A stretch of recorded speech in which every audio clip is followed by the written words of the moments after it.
అప్పుడు అమెరికన్స్ నమ్మే దేవుడు బెస్ట్ దేవుడు అని నాకు ఫీల్. మీరు ఇంకోటి గమనించారా, హిందువులు క్రిస్టియన్స్ అవుతారు అంటే వాళ్ళు మనకన్నా ఎక్కువ దైవభక్తులు కాబట్టి. ఓకే అంతే కదా, ఓకే మనకి దైవం మీద వాళ్ళకన్నా తక్కువ డిగ్రీలో ఉంటుంది. అందుకనే మన మతాలు మారుస్తూ ఉంటాం. ఇట్లాంటి ఫంక్షన్లోకి అటెండ్ అవ్వాలి, అందరూ సహృదయులైన మనుషులు వస్తారనేటువంటి అభిప్రాయంతో pure souls will come here. I thirst for pure souls అంటాడు జీసస్ క్రైస్ట్. మేరీ మాత గుర్తొచ్చింది.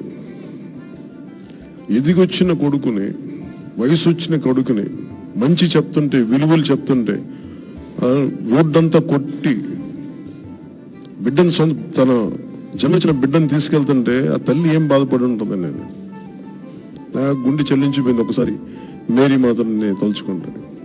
If you, before taking a medicine, you take Jesus' name and take the medicine, it will work better on your system. నాకు Jesus అంటే ఎందుకు ఇష్టం నేను share చేసుకుంటాను ఇక్కడ. జీసస్లో నాకు స్పెషల్గా అనిపించింది ఏంటంటే, వేరే ఏ ఫిలాసఫీలో ఏ మతంలోనూ ఎక్కడా లేనిది క్షమించే గుణం. ఆయన కరుణామయుడనే అంటారు ఆయన్ని.